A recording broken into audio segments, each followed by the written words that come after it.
Oke, berarti banyak ya Bu ternyata game yang di dalam Muara Queen itu yang diajarkannya. Budaya antri, budaya mengelola keuangan, dan masih banyak lainnya. Oke, untuk menurut Pak Rizky seperti apa? Mungkin saya lihatnya dari segi game ya. Jadi di game ini yang menarik adalah biasanya kalau kita memulai game kan pakainya home pimpa ya. Dan di Muara Queen ini beda gitu. Kita mulainya dari yang tua. Jadi ini agak berat sih ya. Kalau sama pemuda ini agak berat. Ini siapa yang paling tua gitu. Jangan sebut umur dong gitu. Tapi memang di sini kita akan mencoba lihat ya kita akan menghargai gitu ya, menghormati untuk yang lebih tua gitu, yang lebih senior. Jadi pemain pertama itu selalu adalah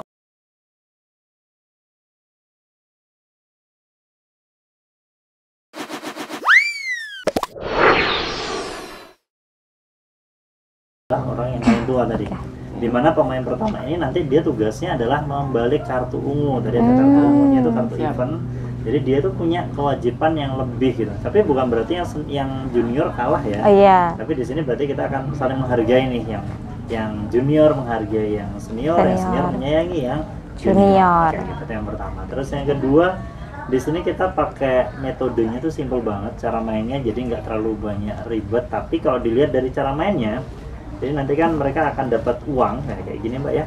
Jadi dia antara mau dapat uang di sini atau dia akan belanja. Nah di situ tuh kita ngajarin ada beberapa hal yang unik gitu ya. Yang pertama nanti ada tipe-tipe orang yang sukanya nimbun, ngumpul uang aja tapi nggak beli-beli gitu. Tapi ada juga yang tipenya kebalikan. Dia dapat uang tapi langsung beli. Nah ini kan beli-belinya kan ada di sini ya. Nah, ini ada beli-belinya, ada banyak banget. Ini bisa dilihat di sini ya, ada hijau, ada merah, dan ada itu ada lambang-lambang merah, hijau, biru tuh seperti apa itu Pak? Tadi dijelaskan Bu Wiwit tadi ya. Jadi merah itu kebutuhan dasar, kemudian yang biru itu adalah investasi jangka panjang, sedangkan yang hijau yang di tengah ini adalah untuk ini proteksi. Gitu.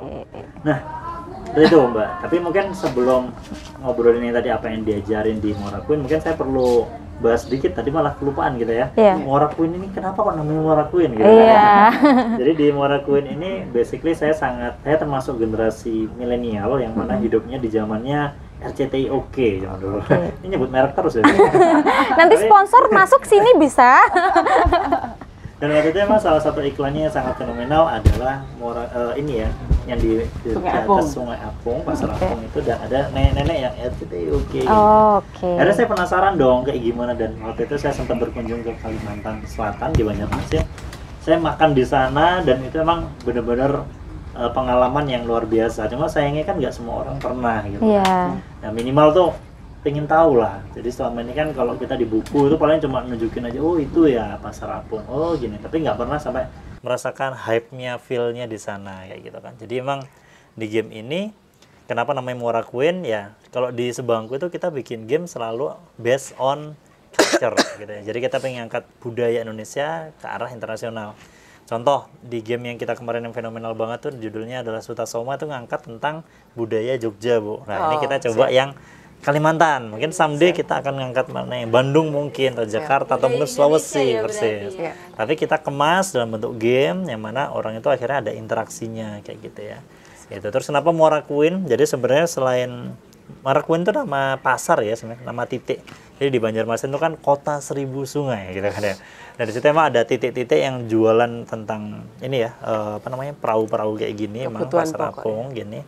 Dan emang yang dijual macam-macam, ada ikan, ada buah, ada sayur, bahkan ada soto Banjar juga gitu. Nah, tapi salah satu yang paling besar dari zaman dahulu kala sampai sekarang itu adalah Muara Queen. Dan itu kayaknya kalau dari segi marketing dia articulable, gampang diucapin. Yang kedua writable, gampang ditulis gitu. Dan yang terakhir adalah memorable, gampang diingat.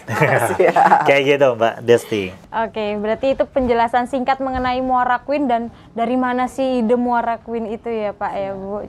Oh jadi seperti itu, jadi saya kayak pengen berkeliling tapi versi murah, budget murah mungkin ya. Jadi budget udah kemarin yang Sutasoma, mungkin ini yang Muara Queen, berarti saya udah keliling Banjarmasin ya.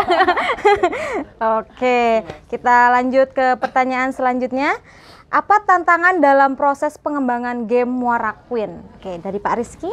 Oke, ini challenging banget. Jadi kalau pertama itu, kalau di Sebangku pakai MDA ya, mekanik, dynamic, estetik. Jadi mekanik itu cara mainnya. Dari cara main ini kemarin ya kami memang mengadopsi dari beberapa game yang dari luar negeri yang sudah ada, kemudian kita cocokkan dengan yang ada di Indonesia gitu, dengan tujuan gamenya dulu. Jadi kita harus dengan goalnya dulu. Jadi goalnya kan dulu balancing ya Bu awalnya. Kemudian kita berubah, akhirnya goalnya adalah bagaimana bisa memilah dan memilih tadi ya, pengeluaran tuh kayak gimana. Nah, dari mekanik aja udah challenging gitu kan. Kemudian yang kedua dinamiknya itu lebih ke tema-temanya ya sebenarnya. Jadi yang susah adalah gimana caranya ini mengkontekskan. Jadi kemarin awalnya contohnya ini ya, rumah gitu atau mungkin pakaian gitu ya kemarin ya. Ini awalnya pakaian ya biasa aja. Kemarin tuh bahkan kita juga ada yang sampai ke saham macam-macam ya. Tapi akhirnya kita rubah jadi yang lebih Banjarmasin banget gitu. Ternyata orang Banjarmasin tuh lebih milih naik haji daripada beli mobil dulu gitu. Jadi kita ada salah satu di sini tuh kita naik haji kayak gitu. Itu yang susah sih mengkontekskan, itu susah. Bahkan revisi ininya pun lama banget ya. Revisi ini tadi cara jalannya kayak gimana itu, sampai estetik, kalau sampai gambarnya juga ini.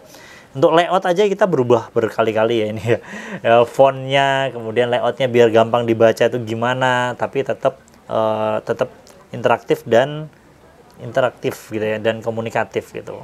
Dan yang terakhir, karena game ini ada AR-nya, ada augmented reality-nya, yang susah adalah tadi bikin videonya, jelasinnya. Jadi ada teori, ada game, kemudian ada teknologi.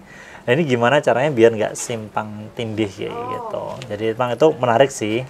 Dan ini adalah idenya udah lama banget. Ini termasuk game yang dengan ide terlama di sebangku, tapi eksekusi paling cepat adalah game ini. Jadi kenapa kayak gitu ya? Karena ini super team gitu. Spider-Man aja sama Avenger, Batman sama Justice League ya. Kalau sebangku nggak mungkin sendirian gitu kan. Kita butuh partnernya emang ahli di bidangnya gitu. Berapa bulan ini pengerjaan untuk muara? Kita mulai kurang lebih itu dari bulan Juli ya Bu.